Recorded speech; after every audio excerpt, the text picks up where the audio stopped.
10 दिवसाच्या या उत्सवाच्या कालावधीनंतर आज संपूर्ण राज्यामध्ये, देशामध्ये, विदेशात सुद्धा गणरायाचं विसर्जन अतिशय भक्तिभावानं होत आहे आणि विना संकट हा गणेश उत्सव पार पडला याचं एक वेगळं समाधान आहे.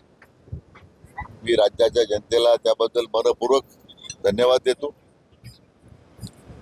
आजच्या गणेश विसर्जनाच्या निमित्तानं अतिशय काळजीपूर्वक आपल्या स्वकीयांची, लहान मुलांची काळजी घेणं आवश्यक आहे. आपण तो उत्साह 10 दिवस दाखवला. विसर्जनाच्या निमित्तानं सुद्धा तोच उत्साह आपला टिकून ठेवावा आणि त्याचबरोबर शांतता प्रस्थापित करण्याबद्दल विशेष करून पुढे अपघात होणार नाही याची प्रत्येक नागरिकाने दक्षता घ्यावी असं आवाहन त्यांना मी आपल्या निमित्तानं करतो. 10 दिवसाच्या गणरायाच्या वास्तव्यामध्ये पहिल्यांदाच आमच्या लाडक्या बहिणीचा सहभाग मोठ्या प्रमाणात दिसला. त्याचा एक वेगळा आनंद आहे. प्रवरा उद्योग समूहातील आमच्या जवळजवळ 5,000 विद्यार्थिनींनी वेगवेगळ्या उपक्रमात नोंदवलेला सहभाग हा एक जागतिक उपक्रम झाल्याचं अतिशय मनस्वी मोठा आनंद झालेला आहे. मी त्या सर्वांचं त्या सहभागी झाल्याबद्दल संस्थेच्या मुख्य कार्यकारी अधिकारी सुस्मिता विखे पाटील, संस्थेचे सर्व प्राध्यापक, प्राचार्य, सगळं मुख्याध्यापक, शिक्षक त्यांच्या सर्वचं मी मनपूर्वक त्यांचं अभिनंदन करतो.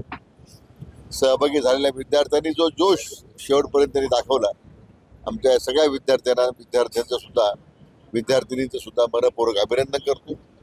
एक नाविन्यपूर्ण आपल्याला या मुकबधीर विद्यालयाच्या मुलांचा ऑर्केस्ट्रा आज पाहायला मिळाला.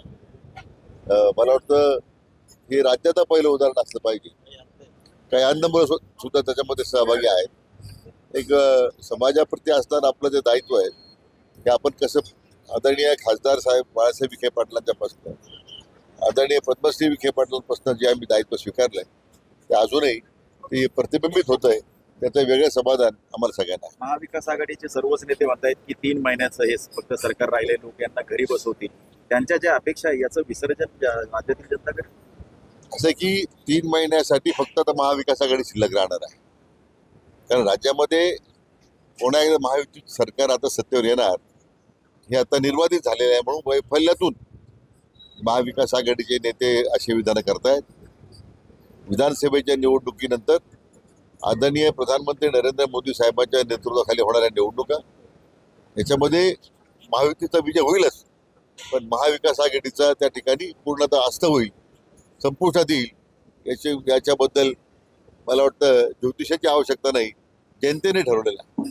महायुतीच्या जागा वाटपाच्या ज्या चर्चा आहेत त्या पूर्ण झाल्या आहे का? आणि आता उद्यापासून पेतूर पक्ष सुरू होतोय, तर त्याचा अडथळा आहे का जाहीर करायचा? आता तो तिन्ही पक्षाचे नेत्यांना निर्णय करायचा आहे, तर तो म्हणतो त्या बाबतीत अंतिम निर्णय करतील. जरांगेंचं उपोषण पुन्हा एकदा सुरू झालंय आणि त्यांनी अल्टिमेटम दिलाय, जर सरकारने निर्णय घेतला नाही तर आम्ही पाडू. म्हणजे कुठेतरी फडणवीसांना जबाबदार त्यांनी धरताना दिसत आहे. असं मी अनेक वेळा सांगितलं की जरांगे पाटलांचं जे आंदोलन आहे, उपोषण आहे आरक्षणाबद्दलचं, त्याच्याबद्दल काही कोणाचा विरोध नाही. शेवटी असं आहे की प्रत्येकाला तो दिलेला अधिकार आहे. जरूर त्यांच्या या सगळ्या मागण्यांबद्दल, इतर ओबीसीच्या संदर्भातलं आंदोलन, धनगर समाजाच्या संबंधित त्या मागण्याचा सकारात्मक विचार सरकार करत आहे. संजय राऊत म्हणत होते अगोदर की उद्धव ठाकरे मुख्यमंत्री होतील. आता कुठेतरी त्याचं माघार घेतलेली दिसते आणि ते म्हणतायत की उद्धव ठाकरे हे जनतेच्या मनातील मुख्यमंत्री आणि ते होतील. स्वतः उद्धव ठाकरे असं म्हणताय की मला काय मुख्यमंत्री व्हायची इच्छा नाही.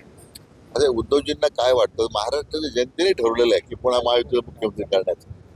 त्यामुळं त्यांच्या मुख्यमंत्री होण्याचा किंवा न होण्याचा प्रश्नच उद्भवत नाही. सुजयदादांनी पुन्हा एकदा म्हटलंय की मी संगमनेरमधून लढणार. खरं तर आवडीमधून मागणी आहे, मात्र त्याची इच्छा संगमनेरचीच आहे, पण संगमनेरमधून लोकांना दाखवून द्यायचं. असं आहे की तो निर्णय घेण्याला सक्षम आहे. त्याचा काय निर्णय आहे त्याने तो घ्यावा, त्याच्या निर्णयाबरोबर आम्ही आहोत. तर राजेंद्र कुंभार वारंवार टीका करतायत, गुंडगिरीची भाषा करतायत, त्यांचे गुंड, त्यांनी हल्ले घडवले, वारंवार असा आरोप ते करतायत. पण लक्ष द्यायचं नसतं असं.